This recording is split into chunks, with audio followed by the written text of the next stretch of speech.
My name is Willow, and I thought marrying Brandon was the best decision of my life. I was so wrong. Within months, his mother Linda had moved into every corner of our marriage. She controlled our finances, our decisions, even what I wore. But when she forced me to sell the car my grandmother left me, I knew I had to act. This is the story of how my dad helped me take back everything she stole and make sure she could never do it again. I stood in my parents' driveway, trying to hold back tears. My dad stepped outside and frowned. "Willow, where's your car? You drove your Honda here last week." "Dad, My voice cracked. "What's wrong, sweetheart?" He walked closer, concern filling his eyes. "Brandon and Linda made me sell it," I whispered. "They said we needed the money." His jaw tightened. "Made you? That car was yours before you married him. Your grandmother left you that car." "I know," I wiped my eyes. "But Linda kept saying it was too expensive to maintain. She said a wife shouldn't have her own car when her husband provides transportation." "That's the most ridiculous thing I've ever heard." Dad's face turned red. "What did you get for it?" I looked at the ground. 15,000. "And where's that money now?" "Linda took it. She said it would go toward house repairs." Dad pulled out his phone. "What house repairs?" "I don't know," I admitted. "But Brandon backed her up. He said his mother knows best about these things." "Brandon's 35 years old," Dad said, his voice sharp. "Why is his mother making financial decisions for your marriage?" I started crying harder. "She controls everything, Dad. What we eat, where we go, how I dress. She's at our house every single day." "How long has this been going on?" "Since we got married 2 years ago, but it's gotten worse." Dad put his arm around me. "Come inside. We need to talk." We sat at the kitchen table while Mom made coffee. "Tell me everything," Dad said. "Linda has a key to our house. She lets herself in whenever she wants." I took a shaky breath. "She goes through my things. Last month, she found my emergency cash, $3,000 I'd saved from my job." Mom gasped. "She took it?" "She told Brandon I was hiding money from him.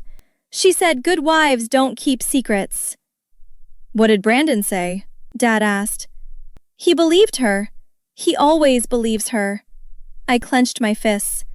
"He made me give her the money. She said she'd invest it for us." "Did she?" I shook my head.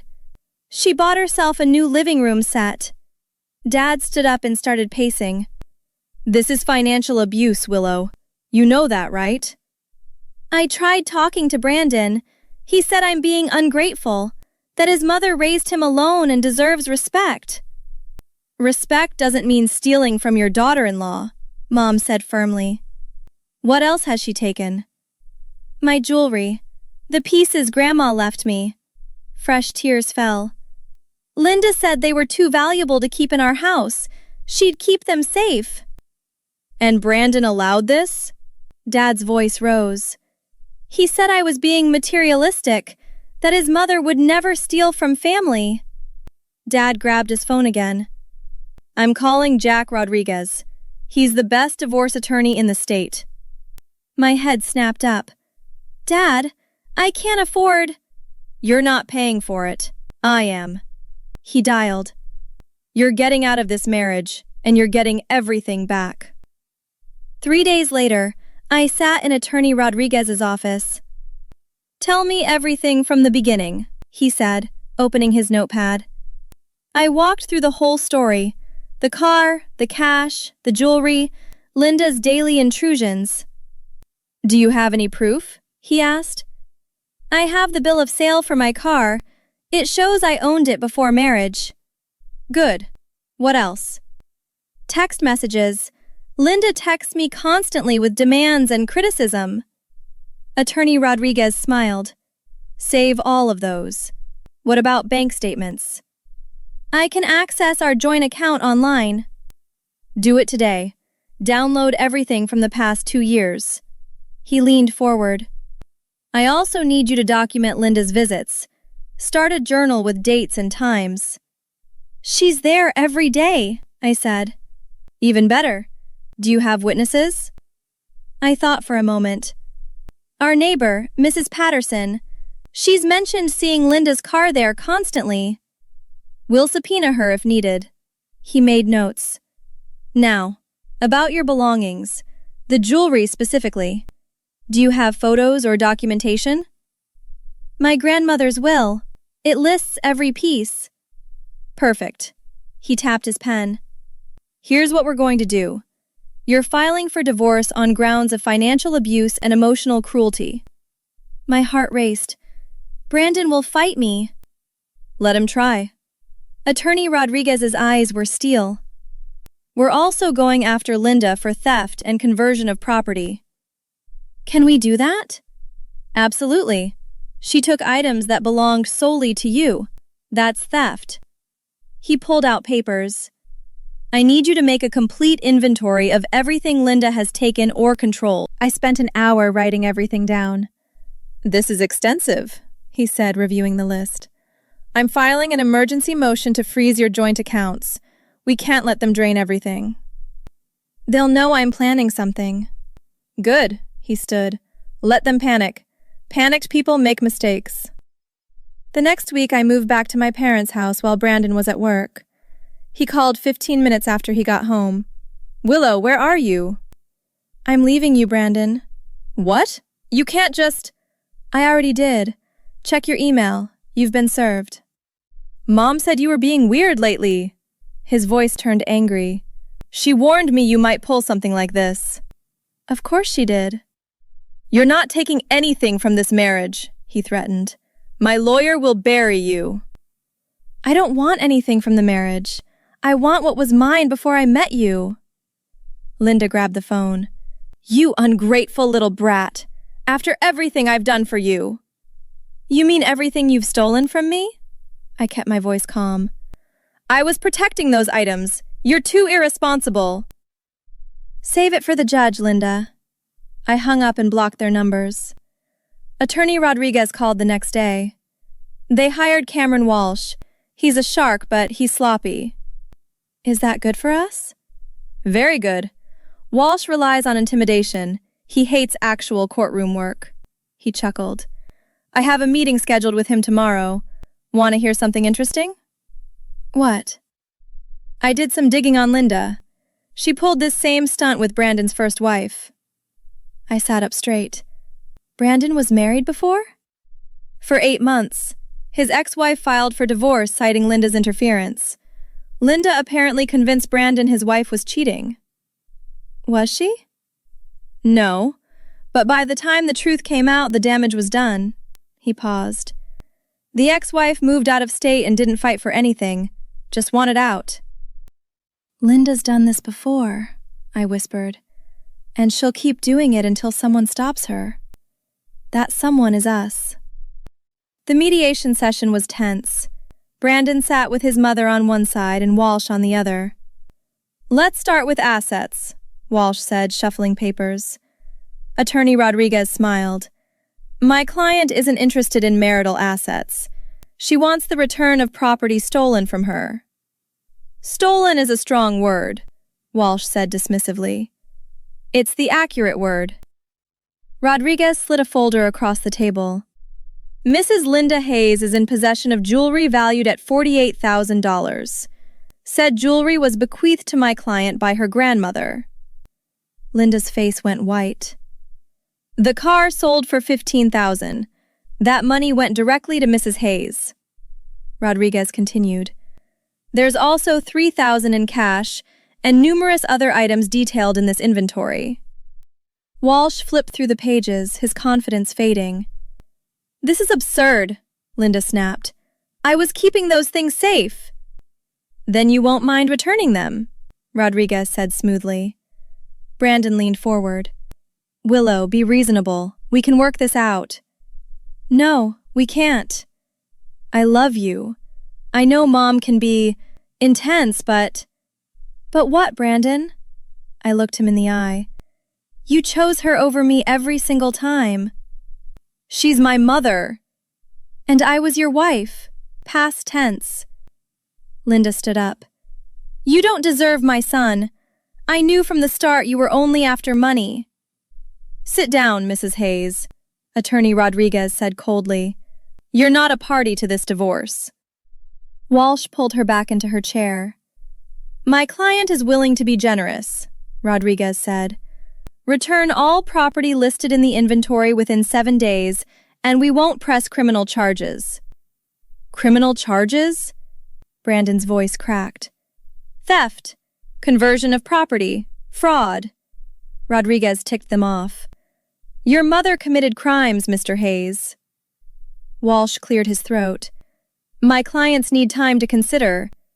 Consider fast, Rodriguez interrupted. Because in addition to criminal charges, we're prepared to file a civil lawsuit for emotional distress and financial damages. How much? Walsh asked weakly. $200,000. Brandon went pale. I don't have that kind of money. Then I suggest you tell your mother to return what she stole. Rodriguez stood. 7 days, gentlemen. The clock is ticking. We walked out, leaving them in stunned silence. 1 week later, we met at Rodriguez's office for the final settlement. Brandon arrived without Linda, looking exhausted. Where's your mother? I asked. At home, crying. He wouldn't meet my eyes. She sold some of the jewelry. She what? My voice rose. Walsh raised his hands. We're prepared to make financial restitution for the missing pieces at current market value. Plus 20% for my client's trouble, Rodriguez added. Fine, Walsh muttered. Brandon finally looked at me. Willow, I'm sorry. I didn't realize... Didn't realize what? That your mother was stealing from me? I crossed my arms. Or that you helped her do it? I thought she was helping us. She was helping herself, Brandon. He rubbed his face. When did you become so cold? When you chose her over me, for the 100th time. Rodriguez laid out papers. Mr. Hayes, you're returning the Honda Civic to my client, correct? Mom already sold it, Brandon admitted. Of course she did, I said bitterly. Then you're purchasing a replacement vehicle of equal or greater value, Rodriguez said firmly. You have 30 days. Walsh nodded. Agreed. The jewelry that remains will be returned today. The cash equivalent for sold pieces, $62,000, will be paid within 90 days. Brandon's mouth fell open. 62,000? Your mother sold 4 pieces. Their combined value, plus 20% compensation. Rodriguez smiled. Should have kept better track of her. I don't have that kind of money. Then I suggest you ask Linda for it. She's the one who sold them. I leaned forward. Or we can pursue criminal charges and let a judge decide. This is blackmail. This is justice, Rodriguez corrected.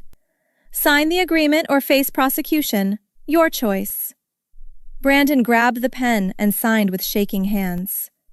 Excellent, Rodriguez said. Now, the house. My client has no claim to it since you purchased it before marriage. However, you owe her for improvements she paid for. What improvements? The kitchen renovation. $12,000 from her personal savings. Rodriguez slid over receipts. You told her it was an investment in your future together. Walsh reviewed the documents. My client will reimburse, with interest, $18,000 total. Brandon dropped his head into his hands. And finally, my client's legal fees, $45,000. What? Brandon looked up. I have to pay for your lawyer?